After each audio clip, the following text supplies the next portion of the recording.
actually. So in this session, Florin Manaila will be discussing over deep learning and its use cases.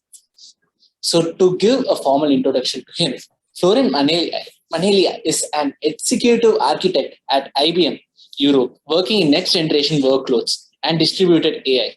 His current role focuses on strategy, management, and enterprise transformation by adopting high-performance computing, deep learning, emerging AI technologies to help clients to rapidly transform the way business operate, solve problems, and also gain competitive advantage.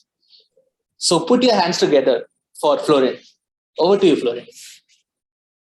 Thank you, sir. Let me share my screen now.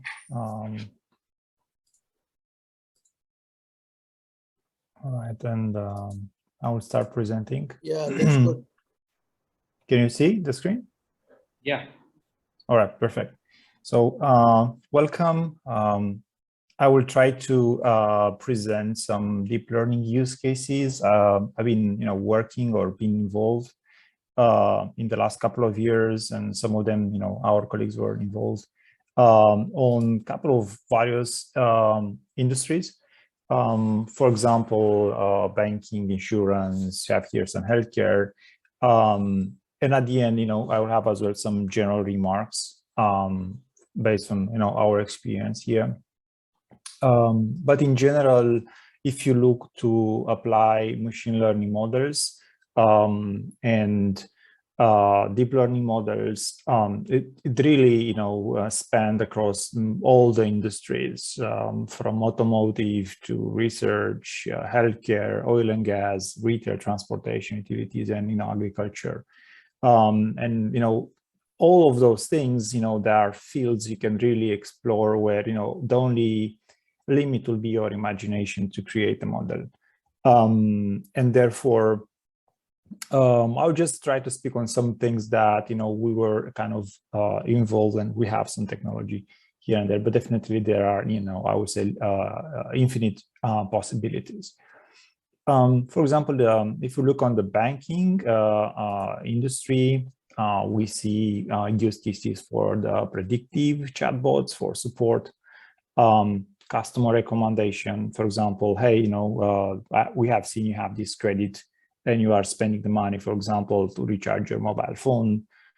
Can you recommend this product because of that? Just by looking to transactions that the bank owns. Algorithm trading, this is something which is mostly in the kind of FPGA world. So this is really coming. Credit risk management, financial risk management, stock predictions, and ATM operation as well are things that banks typically are looking for. In terms of contextual chatbots, here we have an example where people are looking to enhance and understand the customers better, so that kind of customer 360 to engage with them beyond the normal office hours. So you lost something or you want to pay something and you don't know where to go and how you can do that. Those contextual chatbots or virtual assistants, if you want to call it like that, they are becoming more and more popular among the financial institutions. And here is an example how you can really work with those contextual chatbots.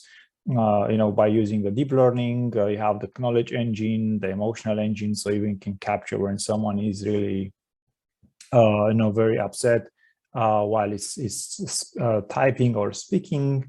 So we have as well a little bit more kind of insights on the person's situation. So it's not just a simple chatbot with a script. You are trying to have kind of engagement with the natural language processing and natural language understanding. And those are more kind of advanced things that they tend to work better and better. Either you use open source technologies or either you use commercial software, for example, like IBM Watson Assistant. Then goal is to actually have the core engine that will provide you the thing, and then you can implement that mobile device into a web interface and so on and so forth. Another thing is the fraud detection, and this is one of the fraud, is the mask face detection. At ATMs, that all the ATMs, they have typically a camera attached to them or in the area, so we can actually detect the face mask, and we can actually decide to block the transaction or ask additional kind of enforcing permissions or whatever. But fraud detection can extend on, kind of transactions that are happening. There are systems out there specialized in banking and financial institutions for fraud detection, but they are static. Also, they are rule-based. So there are new ways or new way of doing the things by, creating models that can, learn from the transactions in an unsupervised way and actually, recommend some of the things to the officers in the bank. Say, hey, you should better look on those kind of suspect transactions and see what's going on there. So again, that is another way, and we can do those things even on the IBM systems. I understood you have, for example, like AC922 or IC922 with NVIDIA GPUs, with OpenSea software stack, where you have the TensorFlow, the PyTorch, all the things you need to process the images are there. And in general, those are challenging because you have, occlusion, you have, line differences and so on. So again, that's not really trivial when you really want to implement them in the production, and as well to take for example, after you serve your models, for example, with TensorFlow serving, you always need to connect back the metadata to understand how those models are performing. So yeah, when you really go to the extra mile on putting them in the production, things are a bit different. Another thing, this is, for example, for Europe, where we have the GDPR regulations. One of the biggest problem is when you create reports or you share informations with other parties, how you know that the reports you give, they don't contain personal informations, they don't contain kind of numbers, credit cards, those kind of things. And you can use, and this is an example from one of our business partners, where they create a solution that they will actually harvesting those documents with the natural language classifier and natural language understanding, and then provide the insights on where the information should be removed if that information should be removed from the report. So that kind of the thing that can automate those kind of report situations to comply with some specific regulations that you may have. Another use case here is for the ATM cash demand forecasting. When you have the ATMs, they need to be filled with money. And therefore, the question is, I'm sure that the ATM is not running out of the money, so always will be filled with the money to actually keep, with the demand of the bank users. There are systems that, historically speaking, that the ATM will be fill out with money on specific days and so on. However, when you have external events, for example, it can be a concert, it can be a specific event happening around a specific area where people, they go and get more cash, or if there is a kind of a power outage somewhere in the neighborhood, the ATM is still working, but you have that information which is externally coming, and you know that people go to withdraw more money. How you can really predict those kind of things from with time, so you can go and fill the ATM. And those machine learning models that can really predict with high accuracy, degree, those things based on external events as well. So again, this is very good as well to cope with the bank users' demand, but as well to understand, for example, how you can really shape as a bank your engagement or your contract with the company which is filling the ATM money typically is an external company for the banks. So again, this is just another example. Automated call scoring. This is another use case where typically happens in the call centers when people are calling and they are very nervous or they're suspicious, or so you can actually have kind of a model that can really understand who is on the other side. And if is using explicit language or raise the voice or something like that, you need to automatically predict that and alert the person which is at in the call center on the other end and say, hey, this is a suspicious call, be aware. So yeah, this is another use case happening. In insurance, if you look, we have right now things happening which are shifting, are changing a lot. If we look on the left side in the old world, we have the financial models where one dependent upon the statistical sampling of the past performance to forecast the future outcome, right? So I knew that, for example, you had in the past so many damages for your car, just for example, therefore in the next year you will you need to pay so much money.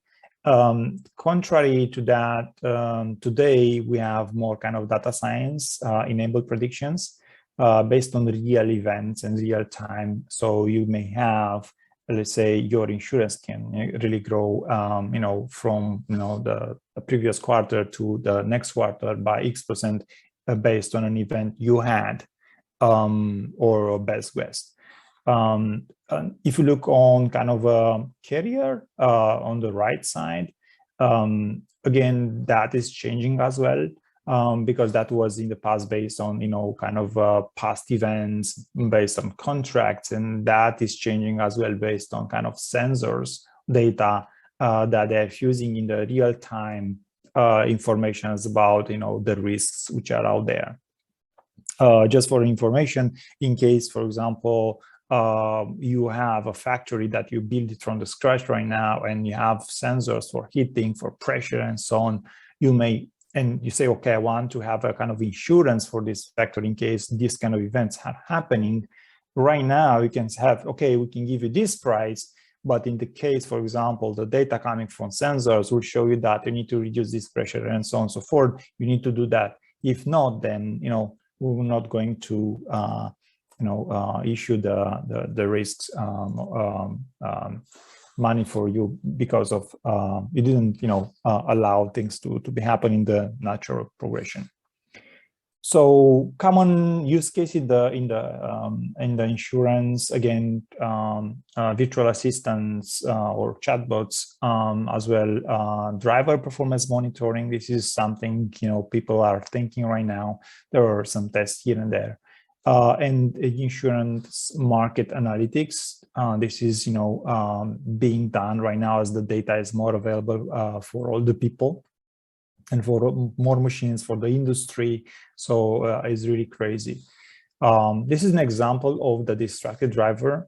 You may ask yourself, who wants to have that thing in his car, right? But as the car industry will progress and we're going to have more kind of an autopilot function, or you want to choose autopilot function, one of the question is, if you put your car on autopilot, so will drive on the lane on the highway itself for a couple of minutes, let's say, the question is, when is actually passing back the control to the car to the driver, is the driver distracted, is looking back, or is drinking something or something like that. So those things are right now under the investigation or testing and so on, just because people, they need to understand, when I'm passing back to the control to the human from the machine, is the human there in the position to take the control? And if not, then what, and so on. So this is another interesting use case. Another use case is the price optimization. For example, this is a use case coming from AXA in France, where they're trying to predict people that most likely they will have an accident, a car accident, next year. So to actually raise the insurance value points. And they did a lot of tests and so on using the neural networks, and they got pretty good accuracy for those things. 78% accuracy in predicting a possible event that will happen. It may happen to a person, but not the location. So just the information that hey, this person, it may have, let's say, not really a car accident, but it may have, for example, an event, an unfortunate event with on his car, scratching, damaging the car, those kind of things. So again, those things are really happening. There are departments right now forming on those kind of insurance company, looking more to the data science part. Car damage classification. I'm pretty sure if you have a car or something, whenever you have a damage the car, you need to go to the person, to the office. A person is coming, looking to the damage, and so on and so forth.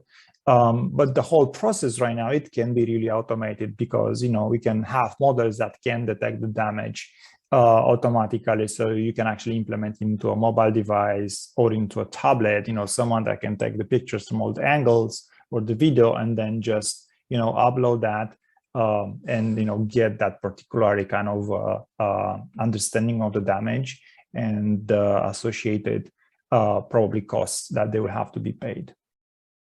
Again, this is something coming as well for more automation and dealing with people that they don't have those offices always close to them, and they have to drive or go with the car and so on to get this kind of inspection. If we look on the autonomous driving assistance, the insurance is really transforming there. Just because whenever you have a machine learning model that will drive your car, the question is, if something happened and, the model was actually, the autopilot was actually driving the car in that particular moment, who will take who will pay the insurance, right? Who will actually, take that, the human that owned the car or the company. So again, this is a big change right now on adapting business models in insurance based on what's happening with, for example, autonomous driving assistance or autopilot level 1, level 2, 3, and so on and so forth in the future. And therefore, things will require more kind of getting more data from the event itself, either from connected cars, either from external events. Right. As we go in the retail, there are many things where computer vision can be used, for example, right? So understanding on the big stores where, typically, so creating heat maps where the people, typically are going in what kind of areas, either because you have specific fruits there, or you are interested to have more distributed people around the store to understand where they go to buy, shopping, and so on. So we can actually create those things and detect the customer behavior for their satisfaction, as well as detecting where people they come with guns and they try to attack this. Automatically you can create an alarm without involving the people to press the button or to call to the police and so on. Again, those things can be used, and deep learning can actually used for the detection of those and such use cases. Moving forward, look on the e-commerce, right? There are many e-commerce platforms. When you have an e-commerce platform that typically they process between 500,000 and 1 million of images per second, per month, in terms of uploading images, that's very hard to be, to cope with the verification of those images. So what typically you want is because if you have an e-commerce platform, you have different partners, and those partners are selling products, and obviously they have to upload pictures. But what you don't want, because it's your kind of platform for e-commerce, is you don't want to have images uploaded that are blurry, or they have kind of watermarks in there, so they're not real pictures from the real products, or the customers cannot see the product very well. And this is a manual process happening typically somewhere in the backend. And what it can be done, you can train a deep neural network model that can detect, for example, the white background, the watermarks, unclear or out of focus or blurry images, image that contains, text, letters, symbols, numbers, and so on and so forth. And you can actually, reject those images from the uploading process, so they cannot reach the platform. And in this way, you can have, very concise way of curating the content of the product, so the associated images for the products, and therefore that can go to a better customer satisfaction. So again, another way of seeing from e-commerce perspective. Moving forward, warehouse operations. So here is a huge field and many potentials for machine learning and for deep learning as well. When, for example, you have a warehouse and you have an order, and you have to pick, let's think on a warehouse that, it's typically serving an industrial customer, let's say manufacturing. It can, for example, can be a company which is building some machines. You need a lot of parts to build them. And when the order is coming into the depot, you say, well, I need to put all those parts together in a box and then ship that to my customer. So, and therefore you need to go on a different kind of rows to select those parts. And the question is, what is the best route for someone, to go and take those parts to be efficient as much as possible in time? And therefore, machine learning can help you, can help with that based on the input, based on the parts that are needed and their location into the warehouse. And again, this is something that can really be used. And obviously, there are many other things in the warehouse that can be optimized. For example, it can be, how many boxes do I have on the Euro pallet, right? And then count them, and then have accurate prediction on the weight of that Euro pallet. So you can understand, for example, for the trucks which are coming, how much weight they will have to carry on. In the safety and the security, if we look, we have typically, this is an example for the X-rays, but it should not be limited, where you can have X-rays that can really scan tracks. So, the track is going to a gate and you have the X-ray and it's getting that it's as well available for the planes. So we can detect different kind of objects that the model has been trained. In the same way, this, you can automate even the process at the airports, at the gates, so you can, use deep learning models to detect different kind of, this is an example here on an image with guns that can bring that into attention more directly to the operator. But again, that is based on the X-rays images and, goes to the airport securities, cargo inspection track, and so on and so forth. Again, like I mentioned, the automatic handgun detection from videos and so on. Again, this is, can be done very easy and can be deployed in various stores and banks and so on. That's very simple. Another important thing is the personal protective equipment, the PPE, where from the industry, from construction sites, people, they need to, to have the vests, gloves, helmets, and so on. And sometimes as a company, you need to ensure those people work in those environments. And therefore you need to warn them, hey, you don't have your helmet in this particular area.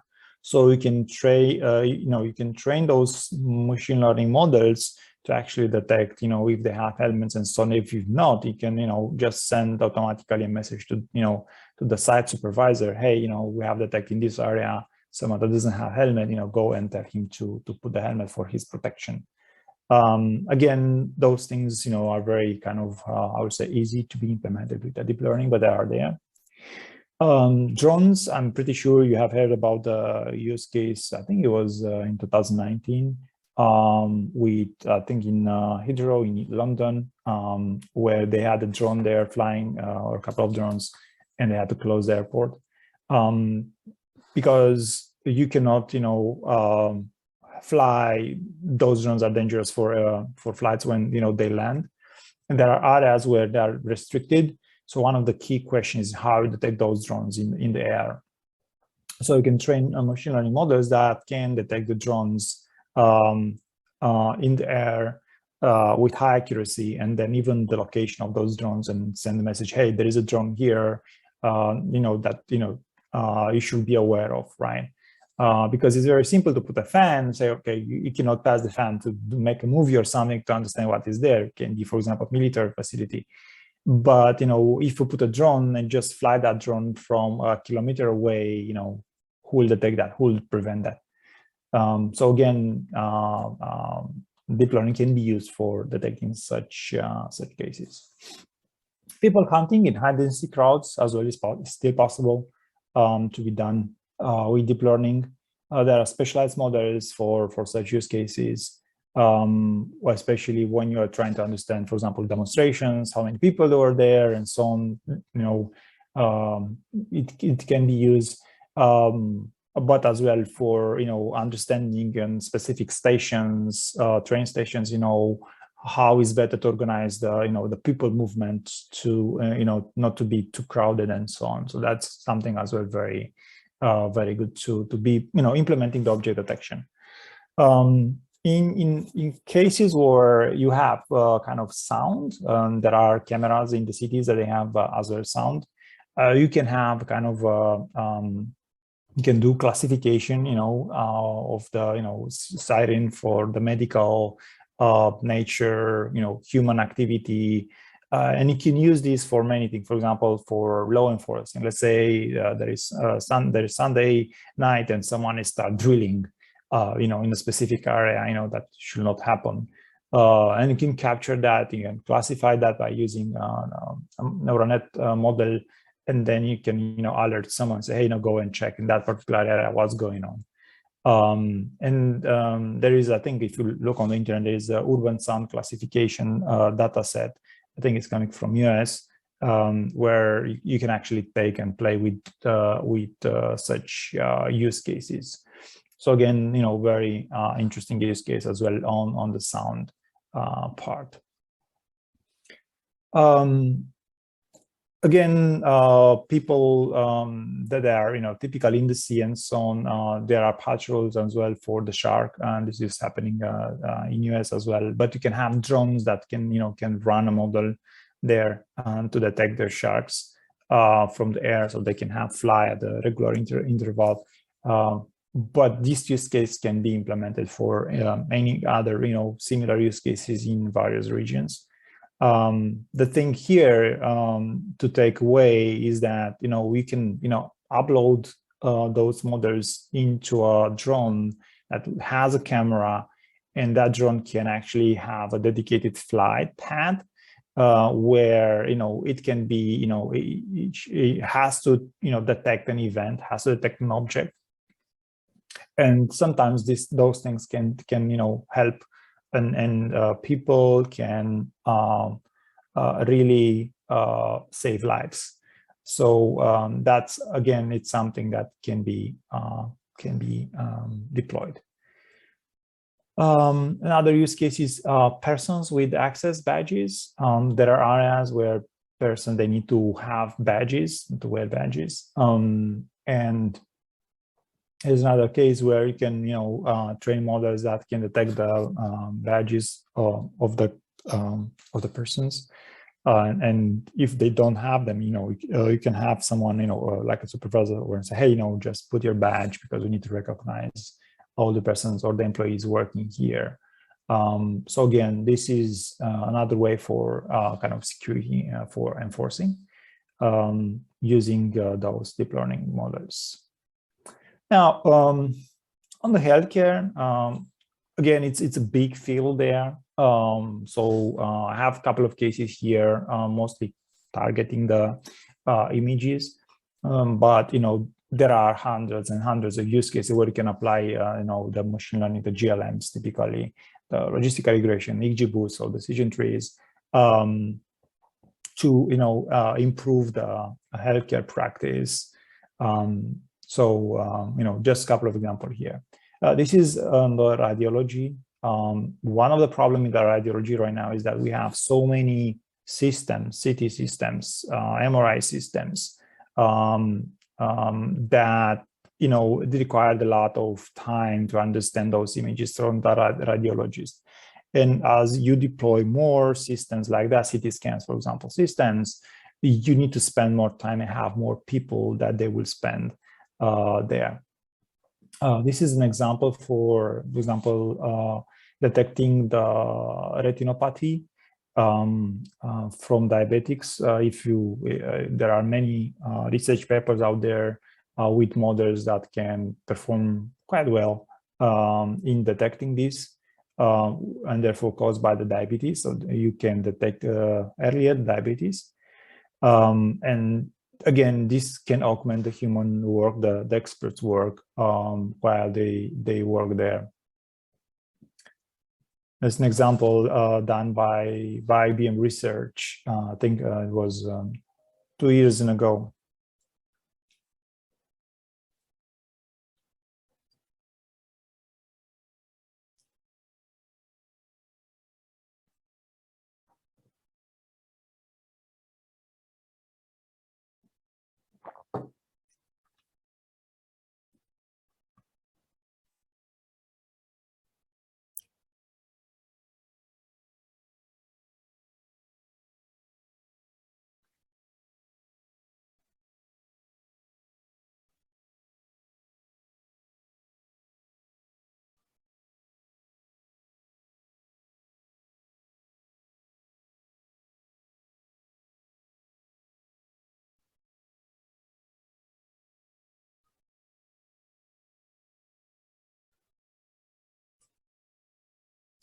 All right. Another use case is in the histopathology. There are so many labs out there analyzing, samples of tissues on microscopes. And for example, into the breast cancer, that's the most important thing is, to react very fast on time to detect early the cancer, and therefore the whole kind of, detection pipeline and what's happening in the lab has to be very fast done, and with very big seriously. And this was a use case where we try to understand if we can use the deep learning models to classify, for example, the benign or malign, let's say, tissue. And if yes, what kind of type was adenosis, fibroma adenoma, tubular adenoma, for example, or carcinoma for malign use cases. And as well, try to understand if you can really create a heat map out of that classification. And there is a model out there called Google Net Class Activation Mapping that can really give you that kind of insights, kind of unexplainable AI back to you as a doctor. Say, hey, just have a look here. There is more information here, so the doctor can look much faster in one direction. So this is again to speed up the lab process in such use cases. Mammography-based breast cancer screening as well. Those things as well. There is a lot of work happening out there right now where there are models trained to recognize the regions where the doctor should look like more in the digital mammography. And I put here some couple of images from the digital mammography dream challenge but again, there are many initiatives out there where those deep learning models can be trained to detect with high accuracy those things. Again, in the radiology, it's a big field, and there are many options out there. You can implement, those models taking images from different kind of devices, and then run them to a machine learning model to go out with the prediction. So that's something that should be keep in mind. It's not only the detection, but as well as determining, for example, the size, or for example, how fast a particular cancer cell can be spread on a particular sample. So again, that can be as well, tackled, I would say. Here's an example of the melanoma detection with DRN model, deep residual learning model with high accuracy for this particular challenging use case. And again, this typically goes on the kind of when a doctor is working, when a clinician is working day by day in stress, 8 hours, 10 hours per day, and so on. His accuracy is actually decreasing. And typically those machine learning model can actually help him, especially for atypical cases, to detect them much faster. So can drive more, a better way for the doctors to deal with atypical cases where typically they need to spend more time to understand what they are based on their experience. Again, if you look on the lung cancer detection, again, when you do an MRI and so on, a model can be trained to classify if you have a malignant or benign, and then you can go and do more kind of further investigations, like taking the tissue from there and do the analysis in the lab and understand the type of the cancer. Blood diseases is another thing, a use case, going to the lab where the deep learning can be used. Here's a use case where we try to classify, for example, neutrophil, monocyte, eosinophil, and so on and so forth.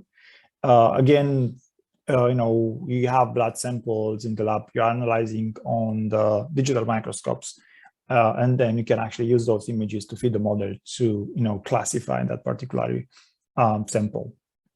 Again, it can be used and with high accuracy. So it's just a matter of, kind of including those kind of new approaches in augmenting the human work. Yeah, and there, like I mentioned, there are in healthcare endless possibilities, but and a lot of challenges because of the regulations around the healthcare. So we need to be very careful when we implement these things out there. If you move to the energy and utilities, I have couple of use cases here. Here's an example of, I think it's from Korea, of the long-range UAV to inspect the power lines, to understand, if you have all the bulbs here aligned or misaligned and so on and so forth, and then take an image, take a picture, recorded with the location, and that will be, automatically send it to the center, rather than just take a video for the whole thing and someone then in the back will analyze the cases, right, to understand what will happen, which is typically happening right now with the helicopters. But wind turbine inspection is another problem. As we, put more wind turbines and so on, they need inspection. Those wind turbines are not quite easy to be inspected, and there are cases where you can really train a model and upload that model into a drone that can inspect the various parts and detect, for example, a damage to a wind turbine, and we can have kind of automated fly inspection of the drones and just give you the positions and then the cases that have been identified as being a damage. For example, on the turbine blades, and we have it here on the right as an example. Again, And this is just an example where things can be going in this direction. Another thing is the wind power prediction, and very important is to understand, and this is applied as well for the solar panel prediction. So it's on the both world, wind and solar. But one of the problem here is to understand how much energy I will put into the grid on a specific month. And typically you have the information about the winds based on the time of the month and so on, or in the year, but things can change. And as you can bring a better prediction, how many, for example, megawatts you can actually produce, the better the price will be on the end of the consumer. And typically you are interested to actually have more accurate predictions. And machine learning models, they tend to be very accurate in these directions, as long as you have the required data that it's needed. So again, very powerful use cases in the energy and utility. Moving to the traffic management, again, a big problem in large cities, how you deal with those images, with so many cars and so on, and how you create your strategy at the city hall based on the number of the cars and the driving style and so on and so forth. And here is an example of the an implementation, a proof of concept that has been with the city of Atlanta, where they're trying to detect the available parking lots, or cars that were parked on the wrong part of the road.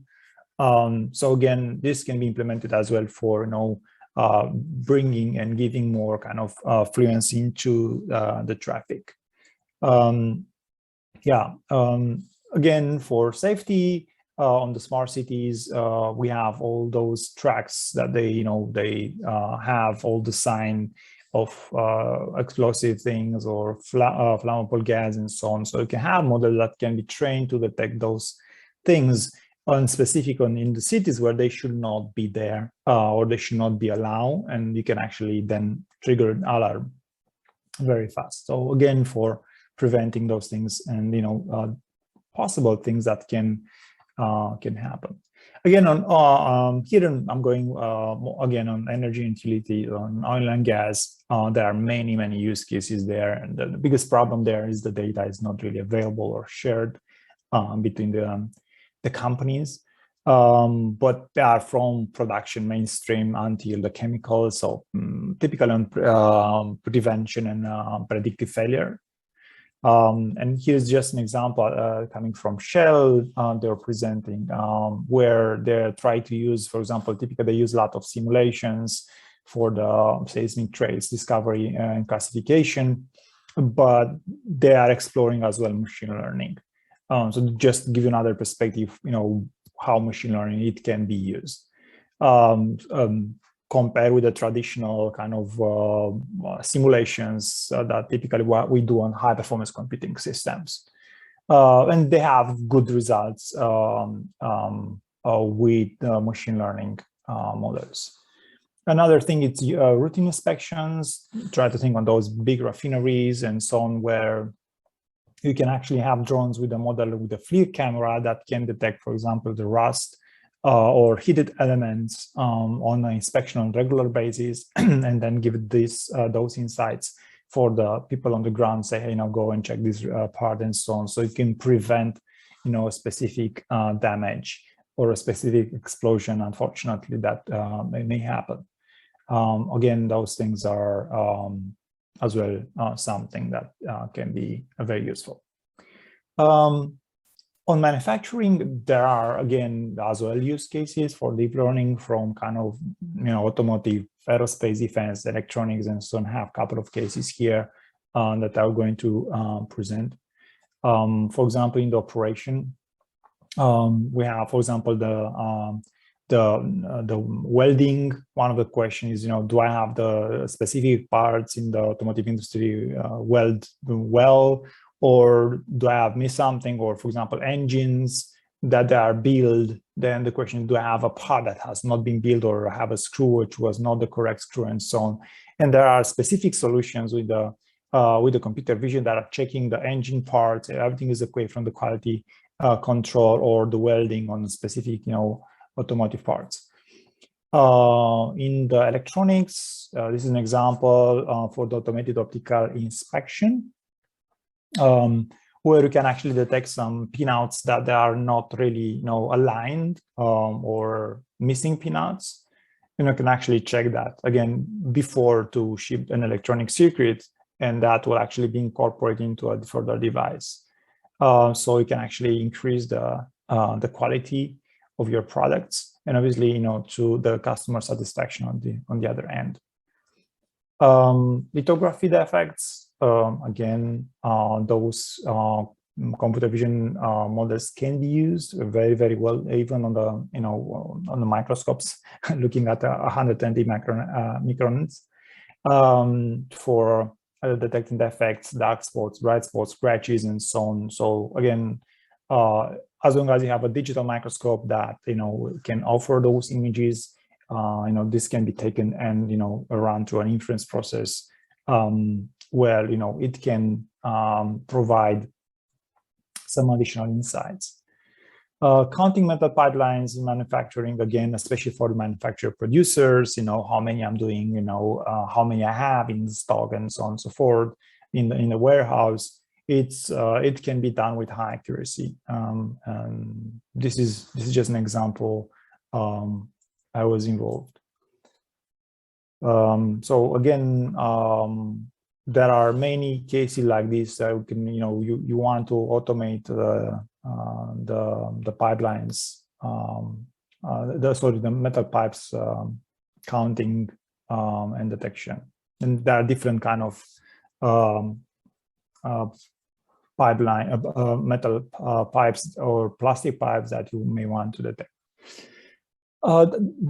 Prevent turbine unplanned downtimes with deep learning. If you have turbines that produce energy,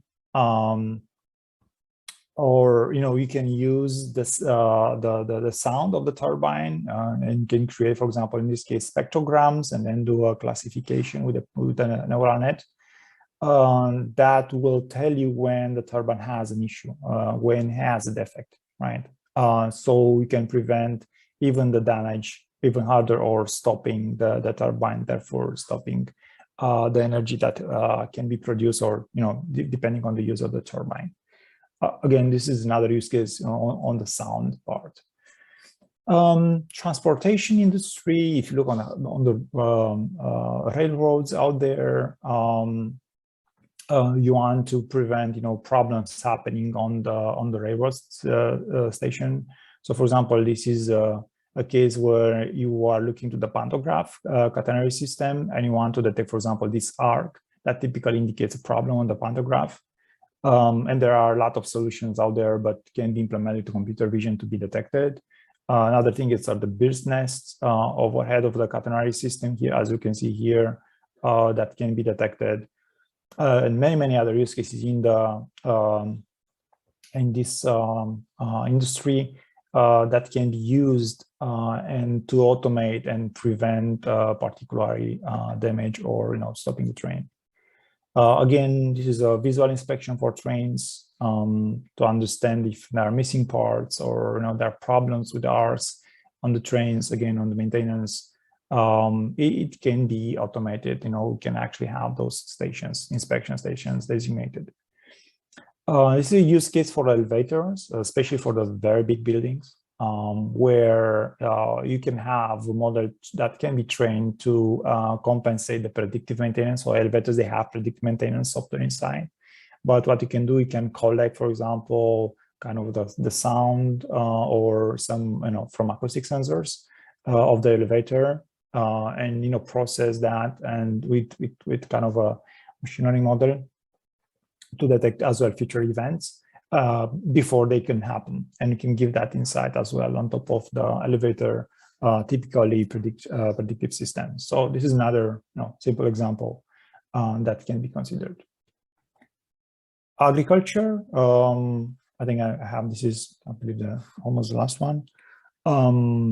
We have the crop status identification from satellite images, especially when, there is damage, water floods and so on and so forth. So you can have more insights. This is based on, for example, Sentinel-2, it's European Space Agency, images that are offered for free to the governmental agency, like agriculture agencies. So you can implement those models that can really detect, the NDVI. So we can calculate the NDVI index. That is the normalized difference vegetation index.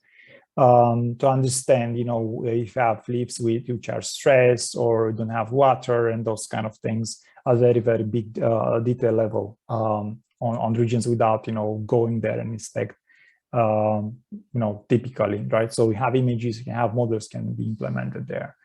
So we can identify the crop parcels with a lot of water and the percentage of that, crop identification, for example, and the related segmentation.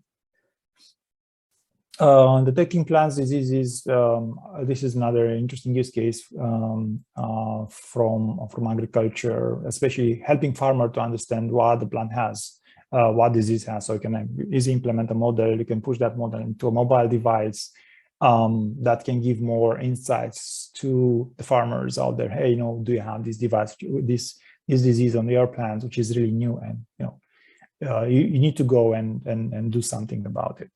So those things, those classification can be with highly, that can be highly efficient. Detecting the mites in the honeybees, a big problem for the honeybees. Again, this is another example where you can implement something can help farmers to detect those parasites, and then protect the bees. And moving forward, there are endless possibilities from, if you look on the satellite images, from with the deep learning for remote sensing classification, calculating, for example. Even I think there was an interesting use case where a company was trying to predict the sales based on the occupation of the parking slots on a specific interval. But we can go for the urban planning, kind of automated road segmentation. The possibility of endless move looking from the sky to the earth. But again, challenges as well happening, especially when the clouds are there on a specific region. And this will become bigger and bigger as we're going to deploy more kind of cube satellites in the future, which are very small and can visit the place a couple of days.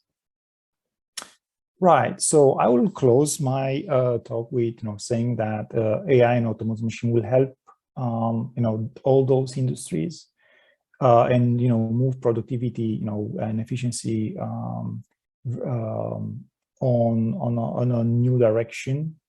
And this is because we have more data and the computing power available. It's again more it's more available and cheaper.